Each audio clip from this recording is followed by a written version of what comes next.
Hello students, আমি Nitish sir জ্ঞানজ্যোতি coaching সেন্টারের পক্ষ থেকে তোমাদের প্রত্যেককে জানাই স্বাগত। তো স্টুডেন্টস, আজকে আমি তোমাদের সঙ্গে আলোচনা করব যারা সিধু কানু বিরসা ইউনিভার্সিটি আন্ডারে যে সমস্ত ছাত্রছাত্রীরা পড়াশোনা করছে বিভিন্ন কলেজগুলোতে, তাদের আজকে মাইনর বেঙ্গলি নিয়ে।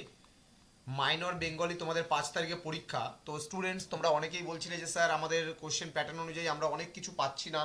তো তোমাদের কিন্তু কোশ্চেন প্যাটার্ন অনুযায়ী আমি যে বিষয়টা বলবো তোমাদের কিন্তু, আমি শুনলাম যে টোটাল 40 মার্কসে মাইনর পরীক্ষা হবে, মাইনর বেঙ্গলি। তো সেই 40 মার্কসের মধ্যে তোমাদের 5 নম্বরের প্রশ্ন থাকবে, 10 নম্বরের প্রশ্ন থাকবে, আর একটা 1 নম্বরের প্রশ্ন হবে। এবার 1 নম্বরগুলো এমসিকিউ থাকবে না এসিকিউ থাকবে, এই বিষয়ে কিন্তু এখনো পর্যন্ত স্পষ্ট নই। ঠিক আছে, তবুও আমি 1 নম্বরে একটা প্রশ্ন, কিছু প্রশ্ন আসবে বলে তোমাদেরকে কিন্তু আমি জাস্ট একটু আলোচনা করছি ছোট প্রশ্নগুলো নিয়ে। আজকে অবশ্যই আলোচনা করছি কাব্য সাহিত্য থেকে, যে প্রশ্নগুলো গুরুত্বপূর্ণ সেগুলো কাব্য সাহিত্য। হ্যাঁ, আচ্ছা, কাব্য সাহিত্য থেকে কেমন? ঈশ্বরচন্দ্র গুপ্তের জন্ম এবং মৃত্যুসাল কত? জন্মসাল 1812 এবং মৃত্যুসাল 1859। যুগ সন্ধিক্ষণের কবি হিসেবে কে পরিচিত? ঈশ্বরচন্দ্র গুপ্ত বা ঈশ্বর গুপ্ত। হ্যাঁ, দেন ঈশ্বরগুপ্ত মানে সম্পাদিত পত্রিকাটির নাম কি? তাহলে বলতে হবে সংবাদ প্রভাকর, যেটা হচ্ছে 1831-এ প্রকাশিত হয়। দেন হচ্ছে ঈশ্বরগুপ্তের লেখা দুটি গ্রন্থের নাম যদি বলে তাহলে হচ্ছে কালীকীর্তন এবং ভারতচন্দ্র রায়ের জীবন বৃত্তান্ত। হ্যাঁ, দেন ঈশ্বরগুপ্তের জীবনীকে লেখেন বঙ্কিমচন্দ্র চট্টোপাধ্যায়। ওকে। নেক্সট, মধুসূদন দত্তের জন্ম মৃত্যু জেনে রাখবা, এবং মধুসূদন দত্তের 3টি কাব্যগ্রন্থের নাম মেঘনাদবধ কাব্য, বীরাঙ্গনা কাব্য এবং ব্রজাঙ্গনা কাব্য। কেমন? মধুসূদন দত্তের প্রথম কাব্যগ্রন্থের নাম পরীক্ষা আসতেই পারে তিলোত্তমা সম্ভব কাব্য, এবং সেটি কবে প্রকাশিত হয়? 1860 খ্রিস্টাব্দে। তিলোত্তমা সম্ভব কাব্য এর কাহিনী মধুসূদন দত্ত কোথা থেকে সংগ্রহ করেছেন? মহাভারতের আদি পর্ব থেকে। ঠিক আছে, এবং এটি কোন ছন্দে লেখা? অমিত্রাক্ষর ছন্দে কিন্তু রচিত। ওকে। নেক্সট, মধুসূদন আবিষ্কৃত ছন্দের নাম কি? অমিত্রাক্ষর ছন্দ, এবং এই কাব্যে প্রথম ব্যবহৃত হয়েছিল তিলোত্তমা সম্ভব মানে সম্ভব কাব্যতে। মধুসূদনের শ্রেষ্ঠ কাব্য কোনটি? তাহলে বলতে হবে মেঘনাদবধ কাব্য। মেঘনাদবধ কাব্য কোন ধরনের কাব্য? মহাকাব্য, এবং এটিতে 9টি স্বর্গ আছে, এবং এটি প্রকাশিত হয়েছে 1861 খ্রিস্টাব্দে। মেঘনাদবধ কাব্য এর ঘটনা কত দিনের? তাহলে বলতে হবে 3 দিন 2 রাত্রির। এবং এখানে দুটো নারী চরিত্রের নাম যদি জিজ্ঞেস করে তাহলে চিত্রাঙ্গদা এবং প্রমীলা। তো আরও প্রশ্ন আমি আলোচনা করবো, কিন্তু তার আগে বলবো তোমাদের যারা এখন ফার্স্ট টাইম আমাদের ইউটিউব চ্যানেলে ভিডিওটি দেখছো তারা অবশ্যই চ্যানেলটিকে সাবস্ক্রাইব করে দাও, এবং পাশে থাকা বেল আইকন অল প্রেস করে আমাদের সঙ্গে থাকো, এবং বন্ধুদের সঙ্গে ভিডিওটি শেয়ার করো। হ্যাঁ, আর যদি তোমরা পরবর্তী সেমিস্টার থেকে অনলাইনে আমাদের কাছে পড়তে চাও তাহলে অবশ্যই যোগাযোগ করবে 7076398606 নাম্বারে, অথবা 6295916282 নাম্বারে।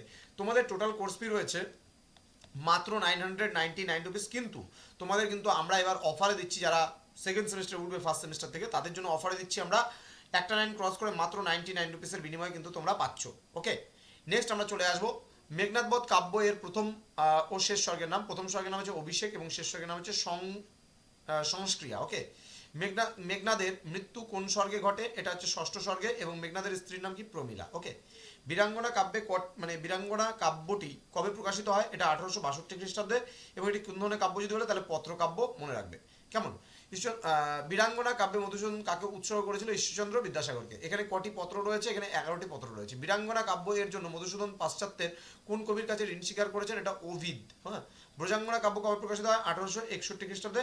এই কাব্যের পূর্ব নাম ছিল রাধা বিরহ। হ্যাঁ। শ্রীকৃষ্ণের বংশীধ্বনি মধুসূদন কোন কাব্যে শুনিয়েছেন? ব্রজাঙ্গনা কাব্যে। ওকে। দেন বলছে চতুর্দশপদী কবিতা কবে প্রকাশিত হয়? 1866 খ্রিস্টাব্দে, এবং সনেটগুলি মধুসূদন কোথায় বসে লিখেছিলেন? ফ্রান্সের ভার্সাই নগরে। ভোরের পাখি নামে কে পরিচিত? বিহারীলাল চক্রবর্তী। পরীক্ষা খুব আসে, কে এই উপমা দিয়েছিল তাকে? রবীন্দ্রনাথ ঠাকুর দিয়েছিল। বিহারীলাল চক্রবর্তীর জন্ম এবং মৃত্যুসাল উল্লেখ করে যদি বলে তাহলে জন্মসাল 1835 এবং মৃত্যুসাল হচ্ছে 1894। বিহারীলালের শ্রেষ্ঠ কাব্য কোনটি? সারদা মঙ্গল, যেটা প্রকাশিত হয়েছিল 1879 খ্রিস্টাব্দে। সারদা মঙ্গলের কাব্যে কয় প্রকার বিরহ রয়েছে? কি কি? 3 প্রকার বিরহ রয়েছে: মৈত্রী বিরহ, প্রীতি বিরহ এবং সরস্বতী বিরহ। ওকে। নেক্সট আমরা চলে আসবো বিহারীলালের 4টি কাব্যের নাম উল্লেখ করো। সাধের আসন, সারদা মঙ্গল, বন্ধু বিয়োগ, নিসর্গ সন্দর্শন। দেন সারদা মঙ্গল কাব্যের পরবর্তী অংশ কোনটি? এই কাব্যে কার প্রেরণায় বিহারীলাল রচনা করেছিলেন? সাধের আসন। ঠিক আছে, এটা হচ্ছে পরবর্তী অংশ, সারদা মঙ্গল কাব্যের পরবর্তী অংশ, এবং কাদম্বিনী দেবীর তোমার হচ্ছে যে প্রেরণায় তিনি এটা লিখেছিলেন। বিহারীলালের সঙ্গীত বিষয়ক গ্রন্থ কোনটি? তাহলে সঙ্গীত শতক, এবং এটা কতগুলো সঙ্গীত রয়েছে? 100টি সঙ্গীত রয়েছে। রবীন্দ্রনাথের প্রথম পর্বের 4টি কাব্যগ্রন্থের নাম উল্লেখ করো। তাহলে সন্ধ্যা সঙ্গীত, প্রভাত সঙ্গীত, ছবি ও গান, এবং ভানুসিংহ ঠাকুরের পদাবলী। ওকে। রবীন্দ্রনাথের প্রথম সার্থক কাব্য কোনটি? তাহলে বলতে হয় মানসী, 1890 খ্রিস্টাব্দে, এবং কবির সঙ্গে শিল্পী এসে যোগ দিল এমন মন্তব্য কবি কোন কাব্যের সূচনায় বলেছেন? তাহলে মানসী কাব্যের সূচনায়। ওকে। দেন পদ্মা নদীর কাব্যগুলি উল্লেখ করো। এখানে পদ্মা তীরের কাব্যগুলি উল্লেখ করো যদি বলে সোনার তরী, চিত্রা এবং চৈতালি।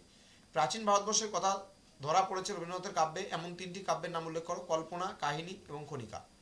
রবীন্দ্রনাথের গীতাঞ্জলি কাব্যের পর্বে 3টি কাব্যের নাম উল্লেখ করো। তাহলে গীতাঞ্জলি 1911, গীতিমাল্য 1914 এবং গীতালি 1915। কেমন? নেক্সট হচ্ছে গতিবেগের কথা প্রকাশ হয়েছে রবীন্দ্রনাথের কোন কাব্যে? কাব্যটির প্রকাশকাল উল্লেখ করো। তাহলে এই কাব্যের 2টি কবিতার নাম উল্লেখ করো। বলাকা বলতে হবে। গতিবেগের কথা প্রকাশ হয়েছে রবীন্দ্রনাথের বলাকা কাব্যে এবং 1916 মানে খ্রিস্টাব্দে এটি প্রকাশিত। এবং এই কাব্যের 2টি কবিতার নাম হচ্ছে শাহজাহান এবং ছবি।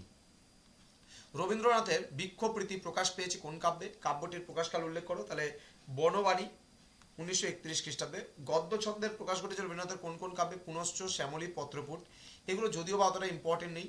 রবীন্দ্রনাথের শেষ পর্যায়ে 3টি কাব্যের নাম নবজাতক, সানাই এবং রোগসজ্জায়। যতীন্দ্রনাথ সেনগুপ্তের জন্ম মৃত্যুসাল না পড়লেও চলবে।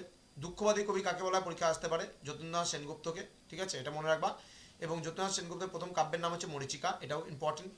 যতীন্দ্রনাথ সেনগুপ্তের 3টি কাব্যের নাম মরীচিকা, মরুশিখা এবং মরুমায়া। কবে প্রকাশিত হয়েছে না জানলেও চলবে, কিন্তু মরীচিকাটা জেনে রাখবা 1923 সাল। ওকে, যেহেতু প্রথম সেহেতু। কাজী নজরুল ইসলামের জন্ম মৃত্যুসাল দরকার নেই। কাজী নজরুল ইসলামের কাব্যে কোন চেতনার প্রকাশ লক্ষ্য করা যায়? তাহলে বিদ্রোহী চেতনা। এবং কাজী নজরুল ইসলামের প্রথম কাব্যের নাম কি? Agnibina, 1922। Important question. Okay, Nazrul ইসলামের 3টি কাব্যের নাম অগ্নিবীণা, সাম্যবাদী এবং সর্বহারা। নজরুলের শ্রেষ্ঠ কবিতা কোনটি? বিদ্রোহী।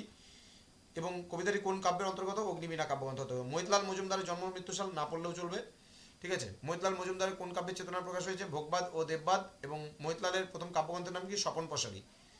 আচ্ছা, জীবনানন্দ দাশের মৃত্যু না পড়লেও চলবে, জন্ম মৃত্যু সাল। কিন্তু জীবনানন্দ দাশের প্রথম কাব্যের নাম যদি বলে ঝরা পালক, মানে 1987 এটা প্রকাশিত হয়েছে। হ্যাঁ, জীবনানন্দ দাশ কোথায় জন্মগ্রহণ করেছিলেন? বাংলাদেশে বরিশালে। এবং জীবনানন্দের কোন কাব্যে বঙ্গদেশের প্রকৃতি বিশেষভাবে স্থান পেয়েছে? রূপসী বাংলা।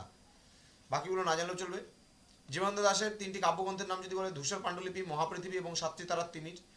জীবনানন্দের সনেটগুলি কোন কাব্যে প্রকাশ পেয়েছে? রূপসী বাংলা। এবং এগুলো অক্ষরবৃত্ত ছন্দে লেখা। যুগ সন্ধিক্ষণের কবি খুবই গুরুত্বপূর্ণ। কবি ঈশ্বরগুপ্ত, পরীক্ষা আসবেই আসবে প্রশ্নটা। আচ্ছা, ঈশ্বরগুপ্তের সম্পাদিত পত্রিকার নাম কি? সংবাদ প্রভাকর। ইম্পর্টেন্ট। পদ্মিনী উপাখ্যান কাব্যের কবিকে? রঙ্গলাল বন্দ্যোপাধ্যায়। কর্মদেবী কাব্যটি কার লেখা? রঙ্গলাল বন্দ্যোপাধ্যায়ের।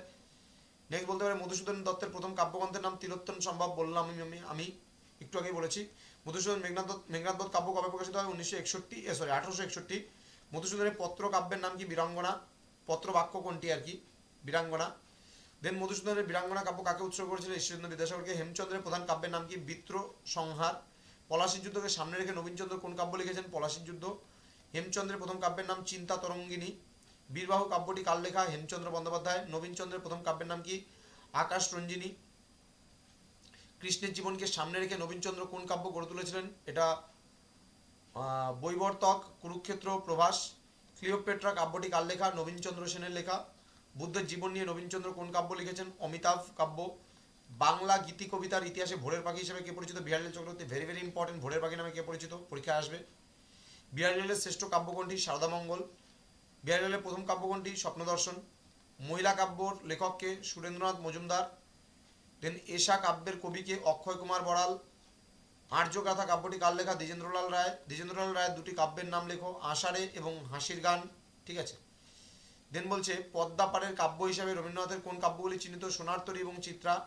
রবীন্দ্রনাথের শেষ পর্যায়ে 2টি কাব্যের নাম হলো প্রান্তিক, নবজাতক, সানাই, আরোগ্য। কাব্য মঞ্জুলি কাব্যটির কবিকে?